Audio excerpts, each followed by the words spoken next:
we must start with Kylian Mbappe's official presentation at Real Madrid. He has finally been unveiled as a Real Madrid player, wearing the shirt officially for the first time with the number 9 on his back. It was a packed house. The stadium was full.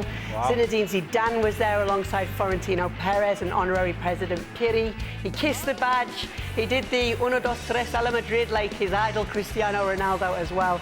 And it was a big day at the Bernabeu. He was also reminded of the achievements of the club thus far as well. Alex It's his best performance of the summer, isn't it, that? Well, so far. Alex Kirkland was there for all of it. We've got Ian Darke with us as well. Lots to talk about here. But let's start with you, Alex. Given the fact that you were there, it looked like a spectacular setting. Was it all that it lived up to be? Yeah, it was a little bit surreal, Kay, to be honest, in the end, because this is a moment, this is a day that we've sort of talked about for so long, we've thought about, we've anticipated for years and years and years, and then finally it was here. And my overwhelming sensation really was that, Mbappe was so ready for this moment. This is an occasion that he will have run through in his head so many times. He will have thought about what would he say in that speech to the fans. What would he say to the questions from the journalists in the press room later on? It's something that he had literally dreamed about since he was a kid. He repeatedly came back to that theme, that this was his dream that is now becoming a reality. He was a boyhood Real Madrid fan, he was a boyhood Cristiano Ronaldo fan, and now here he is, sort of following in the footsteps of his idol, like you say, his other big idol and mentor. Zinedine Zidane was here as well, the guy who first brought Mbappe to Madrid on trial back in 2012. And it was a really impressive kind of performance from Mbappe, as you might expect. And the other big sort of takeaway for me was his Spanish is really, really good. He gave the speech to the crowd in Spanish. He answered the vast majority of the questions in the press conference in Spanish as well, except those that were put to him in French by French journalists who'd come over for the day.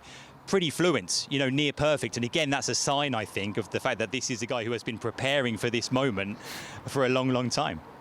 Yep, it was absolutely perfect Spanish, putting a few to shame, no doubt, when it came to Dan Thomas. He was there how long was it? How many years was it? And all he can say is, get me a beer. I tell you what, though, you can't have a lot going on in your life, really, if you fill a stadium out to go and see a player signing. Oh, they've been waiting for this, Craig, haven't they? I mean, come on. What's all that about? Filling the stadium out to go and watch a player wave to the fans. I don't get that. I know. Sorry, I don't know. It was a true superstar's welcome. I wouldn't bother me backside going, let's see what he does on the field. But all those people who turned up for Ronaldo's, and then look what he did on the field for Real Madrid. Well, there's Ronaldo and there's Messi, and he's not in that conversation yet. So, whatever he does, he's just come off the back of a broken nose or not, pretty awful Euros by his standards. Whatever standards, and I know we're going to talk, but whatever standards he's set thus far, I know he's won a World Cup, but whatever standards he's set, he's going to have to up that and some. Because those two players that we've talked about for years in Spain, Messi and Ronaldo, it was year after year after year after year of some of the most incredible numbers. And Kylian Mbappe is going to have to live up to that. And as I say, he's got quite some way to go before... and in fact, I think there's a big question mark if he'll ever reach the kind of numbers that they did. Well, one thing we can be sure of, Ian, is that Craig Burley was definitely able to put a dampener on Kylian Mbappe's big day at Real Madrid today. All he's done is sign. He hasn't played. I don't really give a toss about him signing. It's all how you doing? Anybody can do that. Anybody can do. Not anybody can speak Spanish I don't care what language he speaks. When the Liga season starts and the Champions League and all that sort of stuff, then we'll talk about it. All this peripheral nonsense, I couldn't give a stuff about. Oh, you'll be doing a lot of talking about it this season, Ian Darke, and I'm sure you're much more excited than Craig Burley is to be talking about Kylian Mbappe in a Real Madrid shirt this season. Yeah, just a little bit more excited. That is going to be some lineup, isn't it? If Mbappe is in his very best form, and of course he wasn't at the Euros, he did have the excuse of the facial injury, I suppose. But imagine those three coming at you, Rodrigo, Mbappe, Vinicius Jr. My worry for La Liga is, with Barcelona having all the financial problems that they're having at the moment, they've got to stay competitive. You do need the Barcelona-Real Madrid rivalry to be a real rivalry and not to become too one-sided. I just wonder whether Mbappe is tilting the balance, unless, of course, Barcelona can somehow get Nico Williams, so they've got the two Spain wingers going there. But yeah, I mean, it's an exciting marquee signing for La Liga, and Craig's right. There's a lot of hoopla and ballyhoo, but look, there's 80,000 Spanish fans turned up. You can't argue with them, can you? Not really. Not if they're that excited. Then came the press conference that was obviously after the presentation, where lots of questions were put to them, and one of those questions was which position he sees himself playing in at Real Madrid, and here's what he had to say. Me voy a jugar donde él quiere el míster. Puedo jugar en las tres posiciones de arriba. He jugado en París en las tres posiciones de arriba, en la selección francesa también en las tres posiciones de arriba, en Mónaco también. Lo más importante es ser bien físicamente y mentalmente para ayudar al equipo. Donde me voy a jugar es un detalle. Es bien para vosotros o periodistas, tiene cosa de hablar, pero para mí no es un debate. Yo quiero estar en el campo seguro, pero dónde me va a jugar no es una pregunta. Yo vi el míster esta mañana y no hablamos de eso, porque para mí me da igual, no me importa de jugar y demostrar que puedo ayudar al Real Madrid. Obviously talking about not mattering where he does play. We're just taking a look by position in all competitions of last season, whether it was the left wing or a striker, and the numbers are pretty effective in both, Stevie. Yeah. Do you believe that he doesn't mind where he's told he'll be playing? No, I think he's saying and doing what he's supposed to do right now, and that is say all the nice things and everything that everybody's going to like to hear. The cat will be put amongst the pigeons if things don't start off too well and he's not on the left-hand side, for example. And then we'll find out whether it's a problem or not. But listen, he's doing and saying all the right things right now, and you can't argue with that. But as I said, when the ball comes out, and whether the net starts bulging or not will depend on whether he thinks he's playing in the right position or not. The last person that had a great press conference was Jude Bellingham. And it was smooth and it was articulate and it was impressive, particularly as a younger man. And then he went on to have the most amazing first season, particularly the first 6 months. Not such a great end with England, obviously. But he did his talking on the field, and ultimately that's what Kylian Mbappe is going to have to do here. Now, he has a great manager to work under, he has some great teammates to play along with, and they are going to be tough to knock off the top. But this is big time for him now. This is, they used to boo Ronaldo and Benzema and many others when they did not like what they saw, the Real Madrid fans, and that's all something he's going to. And by the way, you and Dan Thomas are two of the worst at misconstruing words in the history of this business. Because at no point did I say I wasn't looking forward to Kylian Mbappe. I was saying I don't like all this sort of peripheral nonsense. Of course I'm looking forward to watching him play. It's just, the talking is done on the field. And I'm just glad that he's here now, because with a lot of this has been a sort of, it seems like an 18-month drag-on drama where he was going to be there, and then Florentino Perez got the custard pie and didn't walk away, came back for the player, and now it's happened. It seems unthinkable, though, in reality. That he'll have a bad time. Yeah, I mean, I don't think so. Real Madrid are going to be so far ahead of everybody else, including Barcelona, that, he personally is going to have to be so bad not to be scoring goals and making goals. I mean, they are just going to be so far ahead of everybody else. So it seems inconceivable. Whether he plays the left, through the middle, on the right, you can play him any way you want. But this team, no question, the odds must be ridiculous for them to win the league. And so that means that he is absolutely going to score loads of goals. Now, is it going to be Messi numbers? Is it going to be Ronaldo numbers? I guess that's what, as Craig said, he'll be judged on. But you can guarantee he's going to score plenty of goals in this team. No question. When it does come to his position, Alex, obviously we see with the Spanish press so often they love giving us those lineups of their best 11s and how they think it will be. What's been the talk of what the Gala 11 will be for Madrid this coming season?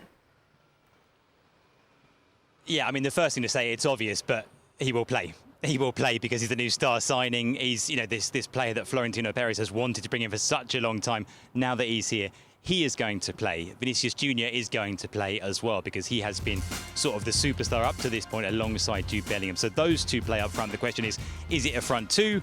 Is it a front three with Rodrigo Goes? Bellingham's in there as well. How do you sort of structure the midfield around that? How do you make up for the absence of Tony Kroos? And I think his loss will be felt because he was so important to the way the team operated last season, had such a good season last year. It's a shame, really. It would have been great to see Tony Kroos sort of providing through balls for Kylian Mbappe, but it's not to be. So that's interesting, I think. We don't know exactly what the shape of the team's going to be. We heard from Mbappe there. He said, look, he had a quick chat with Carlo Ancelotti this morning when he visited Valdebebas to sign the contract, but they didn't talk tactics. They haven't talked tactics yet. He had a quick word with the fitness coach, Antonio Pintus, and his medical team as well to come up with sort of a plan for what the plan is in terms of getting fully fit. Of course, you've got the broken nose issue as well. You've got the fact he's come off the back of a long, hard season. He will need some rest. They need to get him in shape sooner rather than later. And the other big unanswered question is when we're going to see him in a Real Madrid shirt for the first time. Now, he said today he was targeting the UEFA Super Cup against Atalanta. He said that's the game that he wants to play in, the first trophy of the season up for grabs. He was asked about, will he make it over to the States for the pre-season tour? And he said, well, that's up to the club. If they want me to go, I'll go. I think given the timings involved, that's highly unlikely. But the Super Cup is the target in terms of the first competitive game. And that'll be the first clue that we get from the lineup there in terms of how he's going to fit into that front line. Will Ancelotti already have it in his mind where he's going to play him, or is he going to use some of these pre-season games to test a few things out? I think he'll have a wish list of where he wants him to play, but then once he puts the team on the field and he sees how the chemistry is and how they gel, then he will absolutely figure out what is best for the team. And that's what it has to be. It can't be what's best for Mbappe. Now, some might argue that what's best for Mbappe is going to mean that it's best for the team. But this Real Madrid side, up until now, has not really been about a sort of Ronaldo type. They're a unit, they're a team. And I'm sure that Ancelotti wants to keep it that way. And that means that he plays where he's told to play for the benefit of the team. That's the way it has to be. And I'm sure that's the way it will be under Ancelotti. Well, you mentioned what the odds would be when it comes to Real Madrid being favourites to win the league. It is heavy favourites to win the league next year and to retain La Liga's title as you look at the odds here. Is that going to be a problem in La Liga next season, Alex? I mean, let's see. It's never quite as straightforward as sort of putting together all the best players and the biggest names and you win everything, is it? We saw that, of course, famously with Real Madrid with the Galacticos in the early 2000s when it didn't work. Well, this team won't be as unbalanced as that team ended up being. But still, let's see. Ian mentioned earlier about Barcelona. They've got Lamine Yamal. There are all these links to Nico Williams. You've still got Lewandowski there. You've still got, when they're fit, Pedri and Gavi and everyone else. You've got a new coach, Hansi Flick, and the hope is that he will improve Barcelona and make it, put them right back in the title race this season. Let's see what happens with Atletico Madrid. Let's see what happens with Girona. We want to see, of course, as competitive a league as possible. We don't want to see Real Madrid, well, those of us who aren't Real Madrid fans, I don't want to see Real Madrid running away with it. We want it to be tight. We want that drama and that excitement. But nothing is guaranteed. Like I say, let's see how Mbappe fits into the team. Let's see what happens with the midfield. Let's see if Madrid can replicate the success they had last season. Let's see how much Barcelona can improve. And fingers crossed it is competitive. And I think there are enough sort of signs there, like I say, in terms of Barcelona's players, the new coach, if they can get it together, that we might get that. Do you think it'll be very competitive at all? Or do you think I think so. And don't forget, it was Girona last year for a long time that sort of were the most competitive. And then Barcelona got a sort of, I wouldn't call it a second wind, it was probably a third wind, and finished relatively strongly. I think we can guarantee that, Real Madrid will be the side to beat. I think the unknown is the Barcelona angle, I suppose the Atleti angle. They at times looked very good last season and then they fell away under Simeone, and they really struggled up front at the end of the season with Alvaro Morata, lost a bit of form. From Barcelona, it's a bit of an unknown with Hansi Flick. I mean, the injury problems that have really hampered. Gavi was last season, he was out, but Pedri for 2 or 3 years now, and then we've just seen it in the Euros again. Very unfortunate. Alex has touched on some of the other players. Lamine Yamal coming off an outstanding year. Robert Lewandowski got a fair amount of criticism last year. Have they got the money to go out and do the Nicol Williams deal? And is this back line of Barcelona going to perform better and more consistent than it did last year? They had obviously injury to Balde, who missed the Euros, but we saw young Cubarsí come in at 16 and do a terrific job.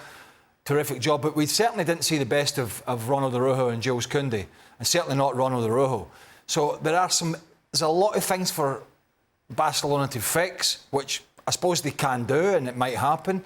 Whereas for Real Madrid, it's just more or less how do we put all the pieces together. And of course, the manager has just been there. He's been over every course, hasn't he? He's jumped every fence. Yep. He's been over every end line, and he's seen it and he's done it. And you know, that's why, allied to their squad, they're going to be super strong in every competition again. Barcelona could be great. They could come out the blocks and they could be fantastic. We just don't know, and that was one of the problems that Xavi had last year. I mean, and they had that period last year where I think in 5 games they lost something like 22 goals. They couldn't stop anything going in against anybody, and if they don't fix that on a consistent basis, they won't be in the title race. But who the hell knows how it's all going to go with Hansi Flick in there. What are your thoughts on it, Ian? How do you think it's going to play out in these early stages of La Liga?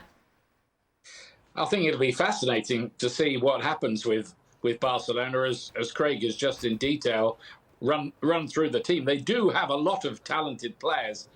I mean, if they can get Nico Williams, and they've got the wing threat on both sides with Lamine Yamal on the other side, they're going to be a match for anybody. Another thing that tends to happen in La Liga as well is the year after one of them has won the title, the other one tends to get it the next year. And of course, it wasn't long ago that Atletico were the champions as well. And as Craig was saying there, Girona had a little stab at it last season. So there's no telling the way it might pan out. It could be, or it could develop into a situation, particularly with Mbappe. They'll probably judge him on whether they can deliver another Champions League. That's probably going to be Real Madrid's main focus as the season goes on. It could be that the holy grail for Barcelona this year is regaining their title. So it is going to be great, I think, and something to watch.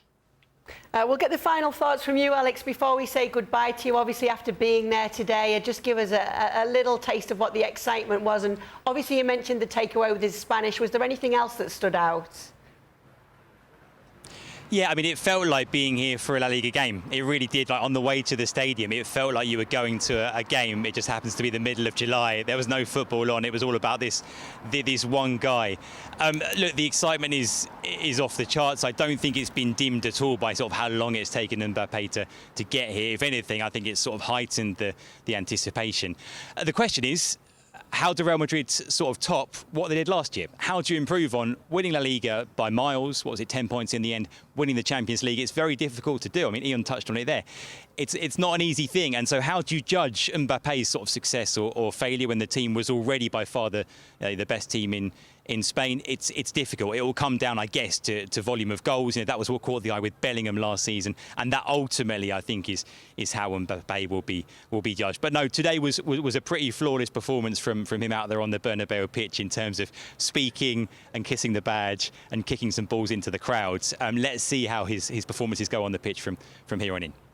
Yeah, well, one thing we know is that Craig is excited the two of us. Don't try and buckle yourself up. I'll still be pulling me over there. No, I'm not. Well, I'm not. No, hold on. You pulled a face when he was kissing. Hold on. You pulled a face when he was kissing the badge. Yeah, that took the two of us, we're not into that badge. That took it too far for me. He's wanted to play for this club since he was a child. No, I'm not. But the badge kissers. A number of things that Cristiano Ronaldo did in his presentation. Can you remind me what he said when he went to PSG? Spare me the detail. Spare me the detail. You two I tell you what, you got to watch the old badge kissers. You've got to be watched. Yeah, really worked out terribly for Cristiano Ronaldo at Real Madrid. Anyway, thank you so much for being with us, Alex. We'll speak to you again soon. Real Madrid coming to the US for the pre-season. Play Milan in Chicago on July 31st. On August 3rd, Barcelona in East Rutherford, New Jersey. And in Chelsea, August 6th in Charlotte. All of these games you'll be able to see across the network on ESPN Plus and ESPN2.